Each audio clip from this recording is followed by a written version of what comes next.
अपने गुरु महाराज की हाथ में अंदर फूल चोखा लई फूल चोखा महाराज ने आपी दई हनुमान जी दादा करे फूल चोखा વધાવી દેવાના ગંધાક્ષર પુષ્પાણિ સમર્પયામિ।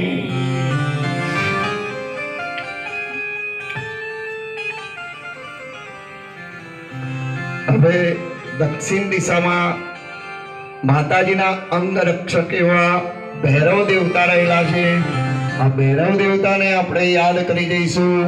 હાથની અંદર ફૂલ ચોખા રાખવાના પાછા અહીંયા ભૈરવ દેવતાની મૂર્તિ પણ મૂકેલી છે। ભૈરવ દેવતાને નમસ્કાર કરવાના।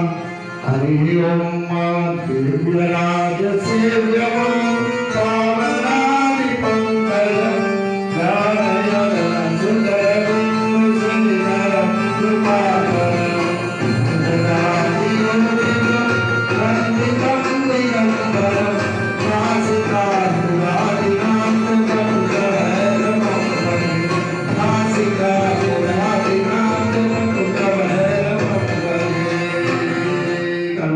भगवान भैरव देवताभ्यो नमः।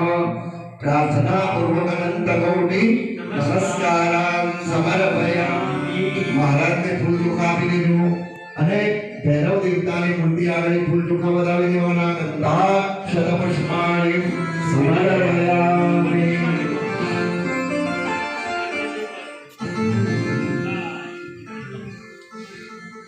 હવે ફરીથી એક ફૂલ ચોખા લઈ આપણા આસનને શુદ્ધ કરી જવાનું।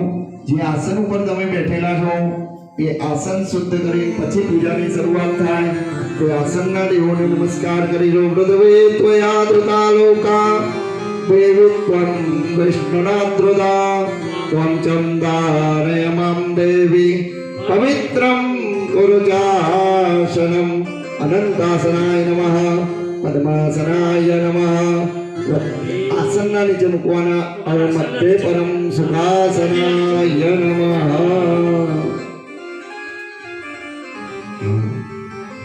आसनना नीचे मूकी अने हाथ धोई नाखवानो। हस्तम प्रक्षाल्य हाथनी अंदर चोखाना दाणा लई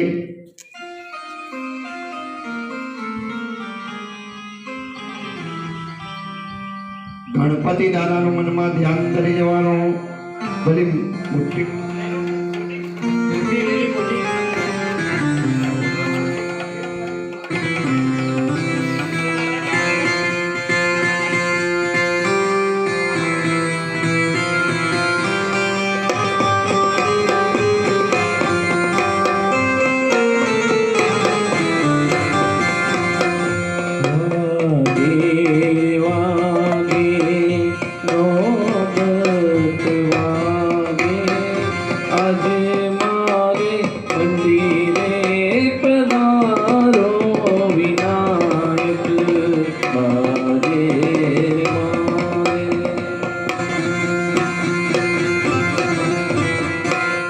जमणा हाथमां चोखाना दाणा राखी बे सोपारी એટલે ગણપતિ દાદાનો સૌ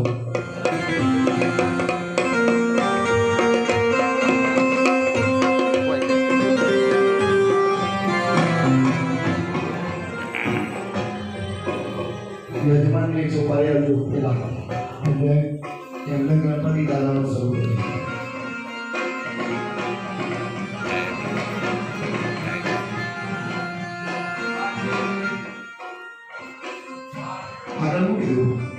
તમારી આગળથી સોપારી લેવી છે ને ગણપતિ દાદાનું સ્વરૂપ છે।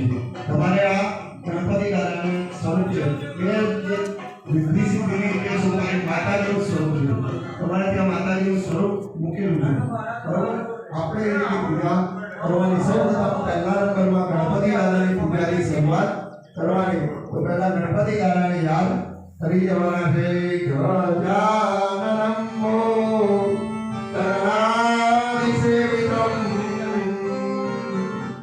पवित्रजाम्बो फलचारुभक्षणं सुतं शोकविनाशकारकं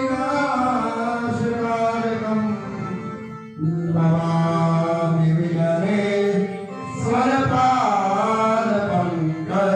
भगवान सिद्धिबुद्धि सहित महागणेशाय नमः। भगवान ऊपर चुकाना आशीर्वाद की રાતે રાજા